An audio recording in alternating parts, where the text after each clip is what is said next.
Selamat petang, salam sejahtera. Terima kasih karena bersama dengan saya di Nazilin Unity Channel. Ini tentulah satu kejutan paling besar sekali yang dialami oleh Muhyiddin Yassin dan Hadiawang selaku ketua kepada gabungan Parti Perikatan Nasional yang pembangkang di Malaysia ini.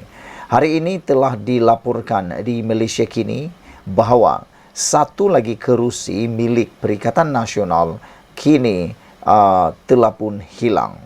Kenapa hilang? Bukan kerana lompat parti, bukan kerana pindah parti, bukan juga kerana letak jawatan. Tetapi Perikatan Nasional hilang kerusi Kemaman. Mahkamah membenarkan petisyen pilihan raya Barisan Nasional. Mahkamah Pilihan Raya hari ini membatalkan kemenangan calon PN Cik Alias Hamid di kerusi Parlimen Kemaman. Ini susulan keputusan Hakim Mahkamah Tinggi Kuala Terengganu Anslem Charles Fernandez yang membenarkan petisyen pilihan raya oleh calon Barisan Nasional Wan Muhammad Hisham Wan Abdul Jalil. Peguam Cik Alias Farizal Yusof mengesahkan kepada Malaysia kini bahawa Mahkamah Pilihan Raya membenarkan petisyen Wan Muhammad Hisham. Sebelum ini, pada 13 Februari lalu, Mahkamah Pilihan Raya menolak petisyen itu apabila membenarkan bantahan awal oleh Cik Alias berhubung petisyen yang dikatakan mengandungi fakta cacat dan tidak sah bagi menyokong dakwaan rasuah semasa pilihan raya umum ke-15 PRU 15. Bagaimanapun, pada 2 Mei lalu, Mahkamah Persekutuan membenarkan rayuan Wan Muhammad Hisham untuk mengembalikan semula petisyen berkenan menjalani perbicaraan penuh.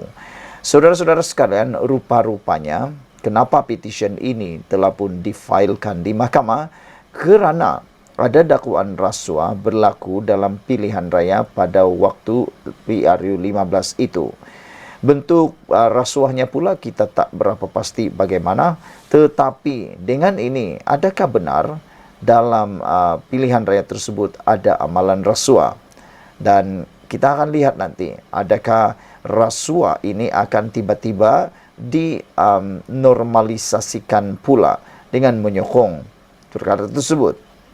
Bagaimanapun, kita ucapkan tahniah kepada Barisan Nasional, calon Barisan Nasional, iaitu Wan Muhammad Hisham Wan Abdul Jalil yang telah memenangi petisyen pada hari ini, sehinggakan mahkamah membenarkan petisyen pilihan raya Barisan Nasional hingga mahkamah telah membatalkan, Mahkamah Pilihan Raya hari ini membatalkan kemenangan calon PN Cik Alias Hamid di kerusi Parlimen Kemaman. Sekian dulu untuk kali ini. Jangan lupa tinggalkan komen anda, tekan butang subscribe. Malaysia kita punya, kita jaga sama-sama, cintai Malaysiaku. Bye-bye. Selamat petang, salam sejahtera. Terima kasih karena bersama dengan saya di Nazilin Unity Channel. Saudara-saudara sekalian, ini satu keputusan yang paling menggemparkan seluruh Malaysia. Disahkan kemenangan PAS di Kemaman dibatalkan. Ini bermakna satu lagi kerusi parlimen yang mana telah dimenangi oleh Perikatan Nasional kini hilang begitu saja. Apa ceritanya? Dipetik daripada Harapan Daily. PAS hilang kerusi Kemaman yang dimenangi calonnya Cik Alias Hamid setelah Hakim Mahkamah Tinggi Anslem Charles Fernandez membatalkan kemenangan Alias. Hakim tersebut membenarkan petisyen atau petisyen yang difailkan oleh Wan Muhammad Hisham Wan Abdul Jalil bagi pihak Barisan Nasional, lapor Malaysia kini. Pada 13 Februari, Mahkamah Pilihan Raya menolak petisyen tersebut apabila ia membenarkan bantahan awal Cik Alias yang mengutarakan hujah bahawa petisyen tersebut tidak lengkap dan mempunyai fakta salah untuk menyokong dakwaan rasuah ketika PRU 15. Walau bagaimanapun, Mahkamah Persekutuan pada 2 Mei membenarkan rayuan yang difailkan petisyen. Kes tersebut didengar dalam perbicaraan penuh. Cik Alias telah memenangi kerusi Kemaman dalam pertandingan 4 penjuru dengan majoriti 27,179 undi. Saudara-saudara sekalian, ini keputusan yang benar-benar mengejutkan kita semua. Apabila kemenangan PAS di Kemaman dibatalkan oleh Mahkamah Tinggi, Hakim Mahkamah Tinggi iaitu Anslem Charles Fernandez.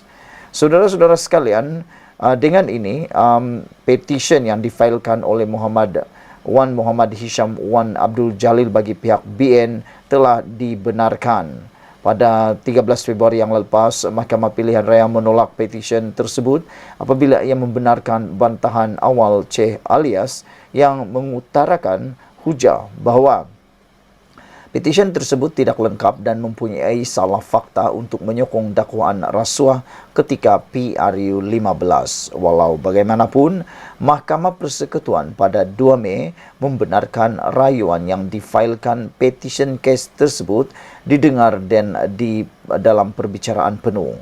Ceh Alias telah memenangi kerusi Kemaman dalam pertandingan 4 penjuru dengan majoriti 27,179 undi. Persoalan besar pada petang ini ialah adakah pilihan raya akan diadakan lagi untuk Parlimen Kemaman dan adakah mampu dimenangi oleh calon yang baru atau calon lama ini kalau tanpa menggunakan apa-apa kaedah yang telah pun seperti difailkan ini. Sekian dulu untuk kali ini. Jangan lupa tinggalkan komen anda. Sila tinggalkan komen anda. Tekan butang subscribe. Kita jumpa lagi. Bye-bye. Selamat malam. Salam sejahtera. Terima kasih kerana bersama dengan saya di Nazilin Unity Channel. Saudara-saudara sekalian, ini satu lagi kejutan besar untuk Tun Mahathir Mohamad. Apabila SG4 tak perlu peranan Dr. Mahathir tarik FDI. Bekas Perdana Menteri Ismail Sabri Yaakob berkata, MITI tidak pun menghadkan usaha menarik FDI ke negeri tertentu. Bekas Perdana Menteri Ismail Sabri Yaakob berkata, tiada keperluan untuk melantik Dr. Mahathir Mohamad sebagai penasihat ekonomi kepada 4 negeri yang dikuasai PAS dalam usaha menarik pelaburan langsung asing FDI. Ismail berkata peranan itu tidak perlu memandangkan Kementerian Pelaburan, Perdagangan dan Industri tidak pun menghadkan usahanya hanya untuk negeri-negeri yang sealiran dengan Putrajaya. Bagi Kerajaan Persekutuan, apa sahaja yang masuk untuk pelaburan, itulah manfaatnya kepada kita seluruh negara. Jadi, Kerajaan Persekutuan tak ada kata Kelantan tak boleh sebab dia pembangkang. Kita tak pernah buat begitu dari segi menarik pelaburan, katanya pada sidang media selepas merasmikan simposium antarabangsa aspirasi bahasa Melayu. Ismail berkata Kerajaan Persekutuan bawah pentadbiran yang diterajui Barisan Nasional juga tidak mengabaikan Selangor dan Pulau Pinang dalam berkaitan FDI, meskipun dua negeri itu ditadbir oleh gabungan pembangkang selama beberapa penggal. Sebenarnya, kalau tak ada SG4 pun, Kerajaan Persekutuan tak pernah melupakan negeri pembangkang. Tak perlu ada, katanya merujuk negeri dipimpin PAS iaitu Kelantan, Terengganu, Kedah dan Perlis. Baru-baru ini, Menteri Besar 4 negeri itu bersetuju membentuk State Government 4 atau SG4 dengan Mahathir memainkan peranan sebagai penasihat tidak rasmi berkait urusan pentadbiran dan hubungan bersama pelabur asing. Mengulas dakwaan terdapat bantahan dalam kalangan pemuda UMNO Pahang terhadap pencalonan Amizar Abu Adam sebagai calon BN dalam PRK Pelanggai, Ismail menyeru ahli menyokong calon yang diketengahkan bagi mempertahankan kerusi itu demi parti. Beliau mengingatkan bahawa kekalahan di Pelanggai akan menjejaskan imej UMNO. Semalam, Ketua Pemuda UMNO Dr. Akmal Saleh menafikan ada sebarang bantahan daripada ahli sayap itu terhadap pencalonan Amizar. Ia susulan tindakan bekas ahli UMNO Has Helmi DM Zul Hasli bertanding sebagai calon bebas. Presiden Zahid Hamidi pada Sabtu mengumumkan keahlian Has Helmi gugur otomatik kerana bertanding menentang Barisan Nasional. Mengulas isu lain, Ismail Sabri Yaakob menggesa UMNO melakukan bedah siasat berhubung bagaimana mendapatkan kembali sokongan orang Melayu mengambil kira tren undi kepada Perikatan Nasional. Penganalisis politik Azmin Hasan dari Akademi Nusantara sebelum ini dilaporkan berkata Perikatan Nasional meraih tambahan 9,000 undi pada PRK Parlimen Pulai awal bulan ini berbanding pada PRU 15. Walaupun Barisan Nasional Pakatan Harapan berjaya mempertahankan kerusi itu. Sekian dulu untuk kali ini. Sebelum kita berpisah, sila tinggalkan komen anda. Apa pendapat anda tentang tajuk dan ulasan kali ini? Yaitu tak perlu peranan Dr. Mahathir tarik FDI. Sebenarnya, apa peranan Mahathir di dalam menarik FDI kepada 4 negeri yang dipimpin oleh PAS tersebut? Sekian dulu Malaysia kita punya. Kita jaga sama-sama cintai Malaysiaku. Bye-bye. Selamat petang, salam sejahtera. Terima kasih kerana bersama dengan saya di Nazilin Unity Channel. Persoalan besar pada malam ini ialah, adakah ahli parlimen daripada Parti Bersatu dan Perikatan Nasional ini akan bakal kehilangan kelayakan dan hilang satu lagi kerusi parlimen daripada Barisan Perikatan Nasional? Itu persoalannya. Apa cerita? Dipetik daripada Harapan Daily. Keputusan sama ada ahli parlimen Masjid Tanah kekal diketahui pada 27 Oktober ini. Keputusan sama ada Datuk Mas Emeryati Samsudin kekal sebagai ahli parlimen Masjid Tanah akan diketahui pada 27 Oktober ini. Hakim Datu Abu Bakar Qatar membuat keputusan petisyen pilihan raya itu apabila pihak pempetisyen memohon menutup kes selepas gagal mengemukakan saksi penting untuk perbicaraan. Peguam pempetisyen Rosfina Rahmat berkata, waran tangkap terhadap pengerusi Armada Bersatu Akmal Zainal Zahir gagal diserahkan kepadanya walaupun beberapa kali cuba diserahkan oleh polis dengan kali terakhir pada 11 September lalu. Akmal Zahin seperti dalam bukti-bukti video menunjukkan pemberian wang dilakukannya dan dia adalah saksi penting kita. Jadi, hari ini kerana tidak dapat melaksanakan waran tangkap itu, maka kami menutup kes. Mahkamah kemudian menetapkan 3 tarikh penting iaitu hujahan pihak-pihak secara bersama pada 9 Oktober, sementara jawapan hujahan pada 16 Oktober dan keputusan akhir pada 27 Oktober. Katanya kepada pemberita selepas prosiding mahkamah di Melaka hari ini. Saudara-saudara sekalian, persoalannya ialah adakah Emeryati Samsudin mampu ataupun kekal sebagai ahli parlimen Masjid Tanah? Kita akan ketahuinya pada 27 Oktober ini. Sekian dulu untuk kali ini. Jangan lupa tinggalkan komen anda. Sila tekan butang subscribe. Malaysia kita punya. Kita jaga sama-sama cintai Malaysiaku. Bye-bye. Saudara-saudara sekalian, tular bahawa Razidin bakal dipanggil oleh SPRM berkaitan dengan isu rasuah RM80 juta percetakan JKUAF. Ini kata-kata Razidin. Beliau menafikan terlibat dalam kes tersebut dan menurut Razidin, tindakan ataupun tindakan siasatan tersebut atau penahatan tersebut atas arahan daripada pihak atasan susulan kenyataannya di parlimen pada Selasa yang lalu. Namun demikian, yang mengejutkan kita ialah apabila SPRM seakan-akan telah mengkantoikan Razidin apabila SPRM mengatakan bahawa melalui Ketua Pesuruhjayanya iaitu Azam Baki berkata, siasatan kes berkenaan telah berjalan sebelum laporan dibuat oleh Wakil Jabatan Perdana Menteri JPM. Beliau menegaskan tiada tekanan daripada mana-mana pihak. Kes telah dibuka sebelum ini, sebelum mereka dari JPM datang membuat laporan lagi, kata beliau. Makna kata, apa yang dikatakan oleh Razidin ada kemungkinannya adalah berbohong, iaitu apabila beliau kata siasatan itu adalah atas arahan daripada pihak atasan, projek berkenaan dan mendakwa tindakan SPRM itu dibuat atas arahan pihak atasan, maka dengan penafian, dengan keterangan, dengan penegasan daripada Azam Baki, ada kemungkinan Razidin juga adalah telah pun berbohong. Ikuti terus ulasan selepas ini. Selamat petang, salam sejahtera. Terima kasih kerana bersama dengan saya di Nazilin Unity Channel. Ini ialah susulan daripada penahanan 2 setiausaha di sebuah bekas setiausaha di sebuah kementerian gara-gara melibatkan rasuah JCAF bernilai RM80 juta yang telah menggemparkan Malaysia baru-baru ini. Sebelum kita teruskan ulasan kali ini, jangan lupa tinggalkan komen anda, sila tekan butang subscribe. Hari ini diberitakan satu lagi keputusan yang paling menggemparkan Malaysia, khususnya Razijidin, apabila dipetik daripada FMT, siasatan rasuah projek JCAF bernilai RM80 juta. SPRM mengesahkan mungkin akan memanggil Razijidin. Ketua Pesuruhjaya Azam Baki bagaimanapun menjelaskan Razijidin tidak akan dipanggil dalam masa terdekat.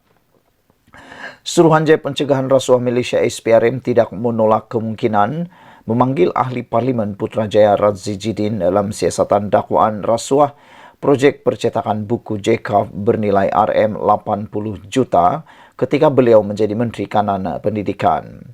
Ketua Pesuruhjaya Azam Baki bagaimanapun tidak mendedahkan bila Naib Presiden Bersatu itu akan dipanggil dan hanya menjelaskannya bukan dalam masa terdekat. SPRM tidak menolak untuk memanggil YB Razijidin tetapi bukan dalam masa terdekat ini, katanya kepada FMT. Kemarin, SPRM menahan dua individu termasuk bekas setiausaha politik kepada bekas Menteri Kanan kerana disyaki meminta dan menerima rasuah bagi projek bernilai RM80 juta ringgit yang membabitkan sebuah kementerian. Sumber Badan Anti Rasuah itu memaklumkan suspek pertama berusia lingkungan dalam lingkungan 20-an yang juga bekas setiausaha politik kepada seorang Menteri Kanan, manakala suspek kedua ialah pemilik syarikat berusia lebih 50-an. Mereka dipercayai bersubahat dengan bekas Menteri Kanan itu meminta dan menerima rasuah melalui syarikat suspek kedua daripada kontraktor sebagai alasan atau balasan meluluskan projek percepat percetakan buku secara rundingan terus, kata sumber itu. Semalam, Razijidin dalam kenyataan telah menafikan dakwaan beliau meluluskan secara rundingan terus projek berkenaan dan mendakwa tindakan SPRM itu dibuat atas arahan pihak atasan susulan kenyataannya di Parlimen Selasa lalu. Mengulas dakwaan itu, Azam berkata siasatan kes berkenaan telah berjalan sebelum laporan dibuat oleh Wakil Jabatan Perdana Menteri JPM. Tiada kaitan atau tiada tekanan daripada mana-mana pihak. Kes telah dibuka sebelum ini, sebelum mereka dari Jabatan Perdana Menteri datang membuat laporan, tegasnya lagi. Sekian dulu untuk kali ini. Jangan lupa tinggalkan komen anda, sila tekan butang subscribe. Malaysia kita punya, kita juga sama-sama cintai Malaysiaku. Bye-bye. Selamat datang, salam sejahtera. Terima kasih kerana bersama dengan saya di Nazilin Unity Channel. Akhirnya, Sanusi dipanggil SPRM dan ini berlaku kepada Sanusi yang memang mengejutkan kita semua. Sebelum kita teruskan ulasan pada petang ini, jangan lupa tinggalkan komen anda, sila tekan butang subscribe. Tekan butang subscribe itu percuma. Isu REE yang kini seakan-akan tiada penghujungnya dimulakan daripada semasa pilihan raya negeri Kedah. Sanusi berkata bahawa ianya hanyalah bersifat kepolitikan dan bersifat kerana ditimbulkan kerana pilihan raya negeri Kedah pada waktu itu. Namun Menteri Dalam Negeri, Keselamatan Dalam Negeri iaitu Saifuddin Nashruddin Ismail mengatakan ianya tidak akan berhenti walaupun telah selesai pilihan raya negeri Kedah. Nampaknya benar apa yang dikatakan oleh beliau. Dilaporkan hari ini bahawa Sanusi Mat Noor telah pun dipanggil oleh SPRM dan telah selesai memberi keterangan kepada SPRM. Yang kita tunggu-tunggu ialah adakah prima facie ataupun adakah perkara yang menyebabkan Sanusi bakal didakwa berkaitan dengan kes isu REE ini. Menteri Besar Kedah berkata sebanyak 4 soalan ditanyakan oleh SPRM kepadanya ketika merakam keterangannya. Menteri Besar Kedah Sanusi Mat Noor mengesahkan keterangannya sudah dirakam SPRM bagi membantu melengkapkan siasatan isu pelumbungan unsur nadir bumi REE. Sudah selesai, kata Sanusi Mat Noor 2 minggu lepas macam tu. Katanya selepas majlis angkat sumpah 36 adun Kedah di Wisma Darul Aman hari ini. Tanya soalan saja, dalam 4 soalan, saya bukan orang jahat. Nak tanya banyak-banyak, saya dikenali sebagai orang baik. Tanya sikit pun padanlah, kata Sanusi lagi. Pada 11 September, Ketua Pesuruhjaya SPRM Azam Baki berkata, pihaknya akan memanggil Sanusi dalam masa terdekat untuk mengambil keterangannya berkaitan isu REE. Terdahulu, SPRM memaklumkan mereka mendapat petunjuk baru dan mungkin memanggil individu penting termasuk beberapa warga China bagi membantu siasatan rasuah serta salah guna kuasa dalam perlumbungan REE di Kedah. Setakat ini, 12 saksi telah memberikan keterangan kepada agensi anti rasuah bagi membantu siasatan. Saudara-saudara sekalian, apabila Sanusi berpendapat seperti itu, seakan-akan mudahnya kes ini, ianya mengejutkan kita semua. Lebih parah lagi apabila Sanusi mengatakan bahawa hanya 4 soalan yang ditanyakan kepada beliau. Saya bukan orang jahat, kata Sanusi. Memang Sanusi bukan orang jahat. Tapi tak tahu sejauh mana kebenaran tentang isu ini. Nak tanya banyak-banyak, mana, kata Sanusi, saya dikenali sebagai orang baik. Tanya sikit pun padanlah, kata beliau. Apa pendapat anda tentang pendapat peribadi Sanusi tentang dirinya itu? Yaitu beliau kata dia bukan orang jahat dan nak tanya banyak-banyak pun tidak apa.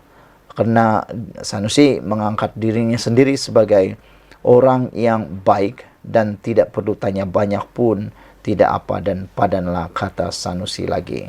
Sekian dulu untuk kali ini. Jangan lupa tinggalkan komen anda. Sila tekan butang subscribe.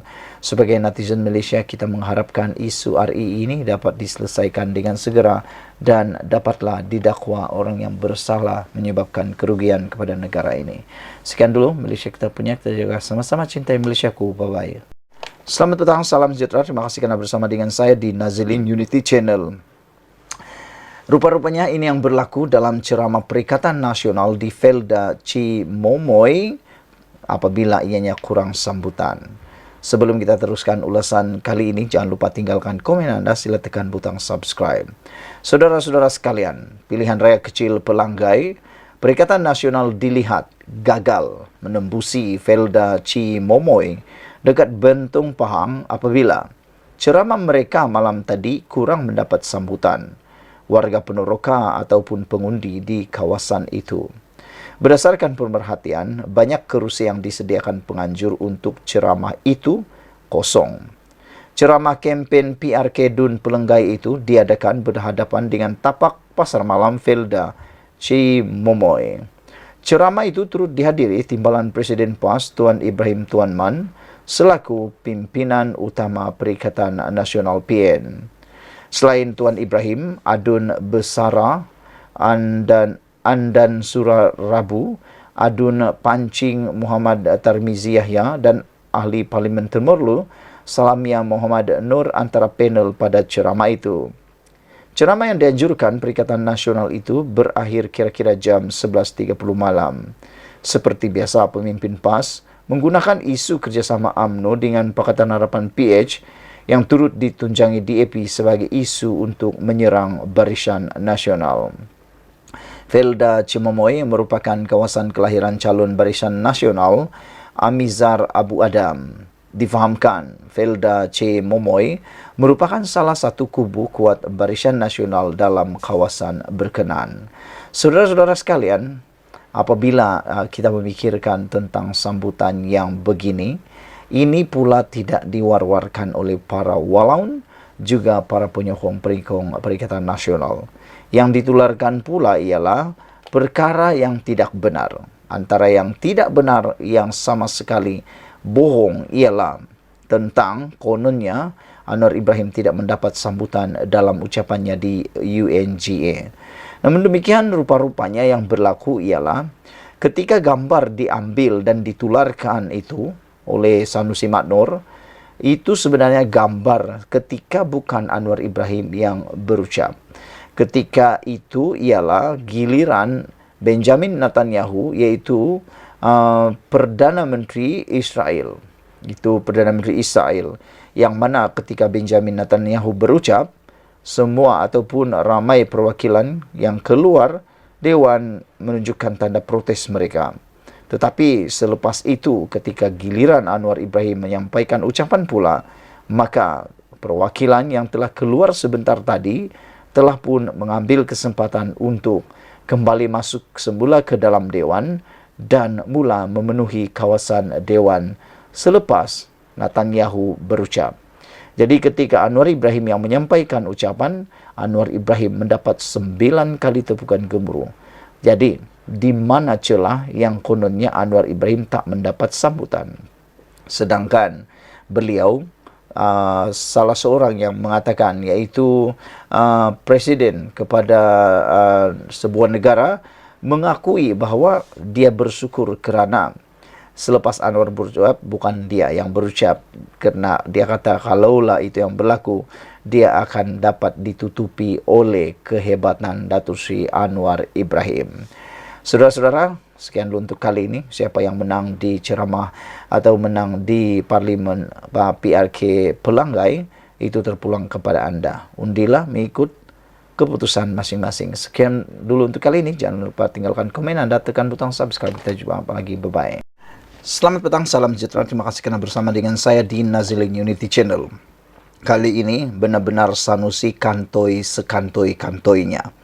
Ini apabila cubaan beliau untuk memburuk-burukkan atau untuk memalukan Perdana Menteri Malaysia, iaitu Perdana Menteri kita yang kita sayangi, Datuk Seri Anwar Ibrahim, akhirnya dibongkar sendiri, dikantoikan sendiri oleh saksi mata yang ada di Amerika Syarikat.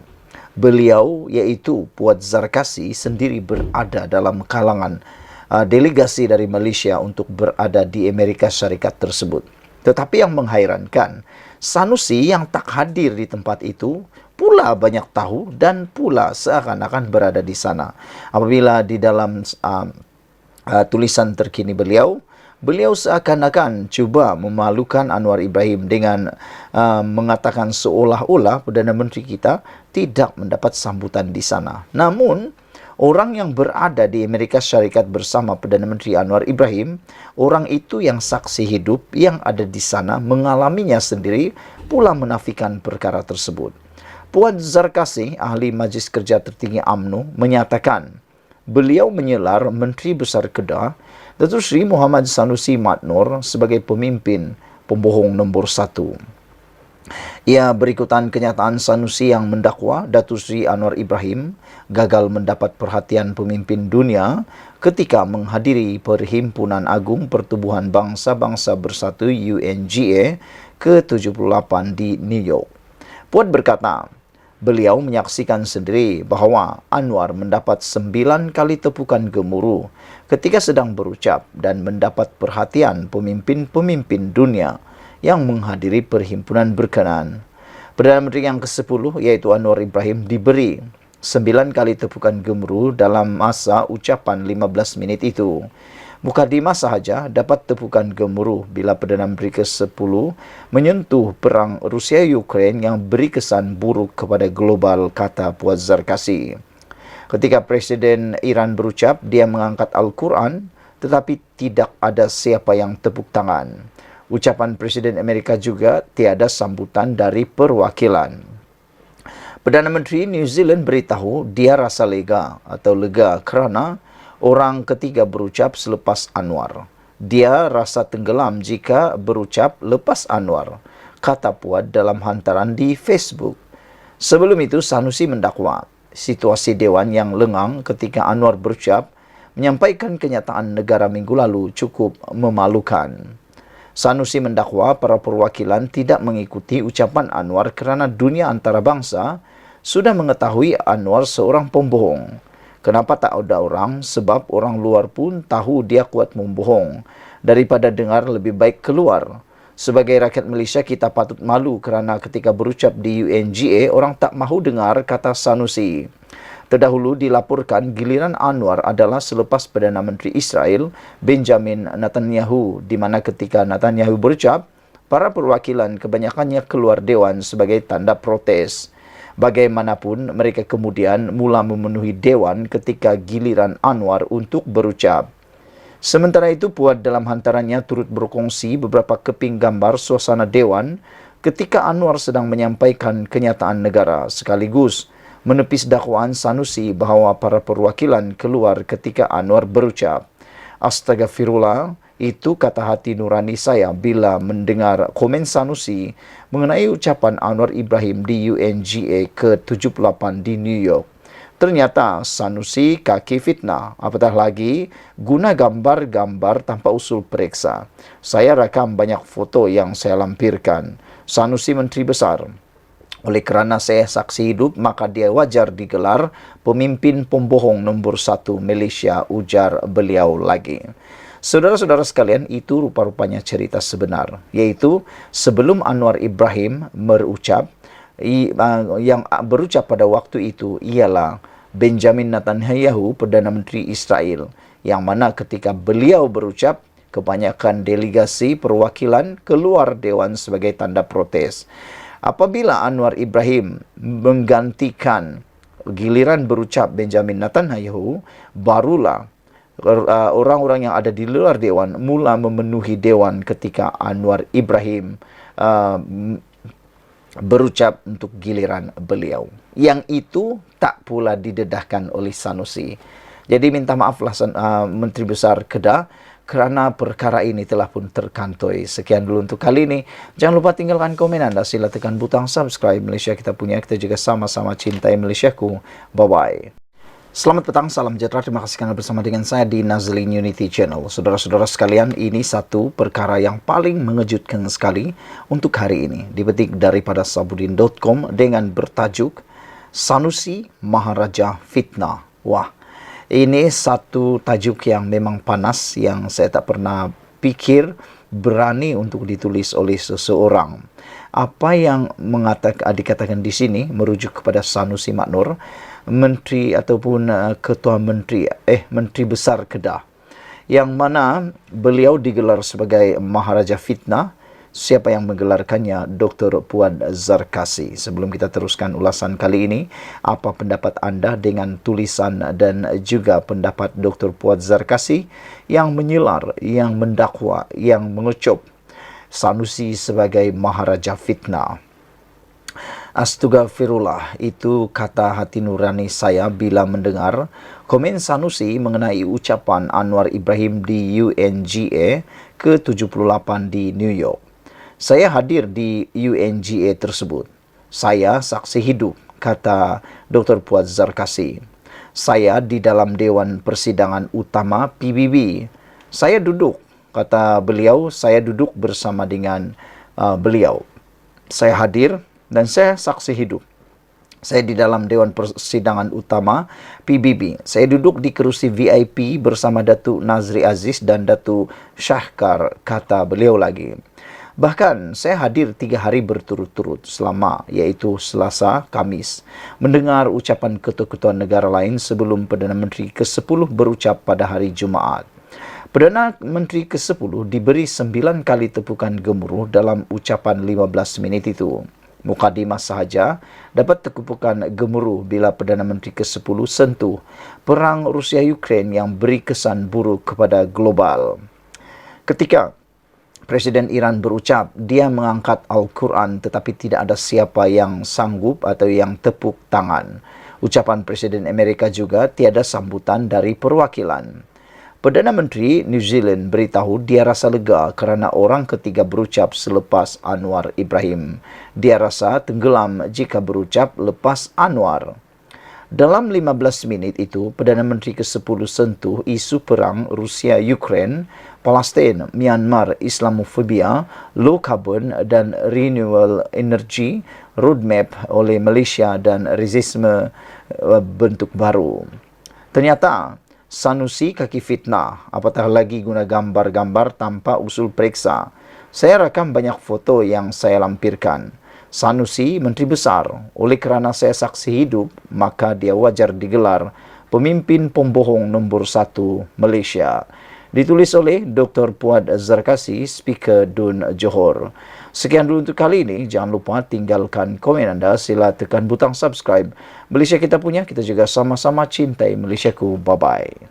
Selamat malam, salam sejahtera. Terima kasih kerana bersama dengan saya di Nazilin Unity Channel. Ini satu pendedahan yang luar biasa yang pastinya mengejutkan semua orang, termasuklah Menteri Besar Kedah, iaitu Sanusi Maknor.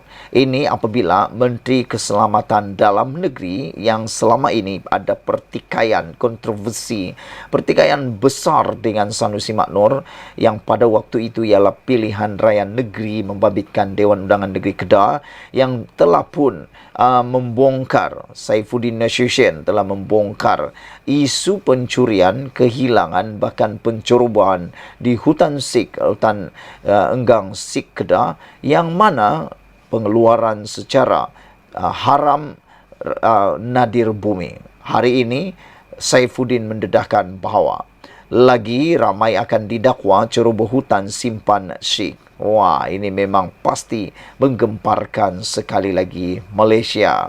Menteri Dalam Negeri Saifuddin Nasution Ismail berkata, lebih ramai suspek akan didakwa kerana menceroboh hutan simpan di Sik Kedah yang dikaitkan dengan dakwaan kecurian unsur nadir bumi REE. Dia juga membayangkan sekali lagi bahawa kerajaan negeri dan agensi terlibat dalam kes itu. Pencuri tertangkap dan didakwa dan disabit kesalahan oleh mahkamah. Ada yang masih tunggu, kata mereka. Wujud elemen jenayah pemberdagangan orang dan jenayah terancang. Polis terus menyiasat, kata beliau lagi. Masih ada senarai yang dicari polis tapi menghilangkan diri. Adakah wujud pembabitan kerajaan negeri dan agensi-agensi di bawahnya? Sabar, kata Saifuddin pada hantaran Facebook hari ini. Kenyataan dibuat selepas laporan 9 individu termasuk 5 warga asing ditahan dan didakwa di Mahkamah Session Baling hari ini kerana menceroboh kawasan hutan simpan. Polis mengesahkan 9 individu itu turut disyaki menjalankan penerokaan REE. Saifuddin berkata penahanan dan pertuduhan seterusnya di mahkamah membuktikan kecurian memang berlaku. Yang memilih untuk denial syndrome, saya tak upaya nak buat apa, katanya lagi. Saifuddin telah bertelaga berlarutan dengan Menteri Besar Kedah Muhammad Sanusi Maknor berhubung dakwaan kecurian REE di Bukit Enggang Sik. Menteri Dalam Negeri sebelum ini mendedahkan dakwaan kecurian REE di Bukit Enggang dan mendakwa Menteri Besar Kedah menyedari isu itu. Sanusi menafikan dakwaan itu dan berkata, pendedahan itu dibuat secara berniat jahat dan memandangkan pilihan raya negeri yang sedang berlangsung di Kedah pada masa itu. Sanusi sejak itu menyaman Saifuddin kerana memfitnah perkara itu. Tentang saman ini yang kita tunggu-tunggu sejauh mana ianya akan terus diteruskan di mahkamah. Jangan-jangan nanti ada pula yang akan tarik saman atau tarik diri daripada saman tersebut. Sekian dulu Malaysia kita punya. Kita jaga sama-sama, cintai Malaysiaku. Bye-bye. Selamat malam, salam sejahtera. Terima kasih kerana bersama dengan saya di Nazilin Unity Channel. Ini laporan daripada Malaysia kini yang paling menggemparkan Malaysia. Ianya berkaitan dengan pendakwaan yang akhirnya kita tunggu-tunggu terjadi. Apabila 9 orang disahkan didakwa menceroboh hutan simpan Sik. Ini semua berkaitan dengan pencerobohan untuk mendapatkan sumber REE, sumber nadir bumi yang terdapat di hutan simpan Sik. 9 orang yang telah ditahan itu ialah terdiri daripada 1, 2, 3, 4 orang warga negara Malaysia dan seorang warga negara China serta 4 orang lagi ialah warga negara daripada Indonesia. Warga negara China yang telah ditahan ini menggunakan pas lawatan sosial beliau untuk berada di tempat tersebut. Oleh sebab itu, tertuduh Lee yang dikenakan pertuduhan tambahan kerana telah melanggar Peraturan 39B Peraturan Immigration 1963 kerana melanggar pas lawatan sosialnya. Jika kesemua mereka ini sabit kesalahan, maka mereka boleh didenda tidak lebih RM10,000, penjara 3 tahun atau kedua-duanya sekali. Ikuti terus ulasan selepas ini bagaimana mereka masuk dan seterusnya. Namun akhirnya pada hari ini disahkan 9 telah didakwa menceroboh hutan simpan Sik. Siapa 9 orang itu? Ikuti terus ulasan selepas ini. Jangan lupa tinggalkan komen anda, tekan butang subscribe dan mendapatkan isu-isu terkini dari channel ini.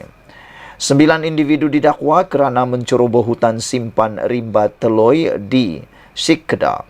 Tertuduh ialah To Wei Lun, 45 tahun, Chen Wei Weng, 45 tahun, Zarhabi Sari, 61 tahun, dan Abdul Halim Nawang, 61 tahun, semuanya warga negara Malaysia. Seorang warga China iaitu Li Juamin, 49 tahun, turut didakwa bersama 4 warga negara Indonesia, Aswadi 43, Dedi Junaidi 40, Muhammad Zanuri 31 dan Nasron 51 tahun.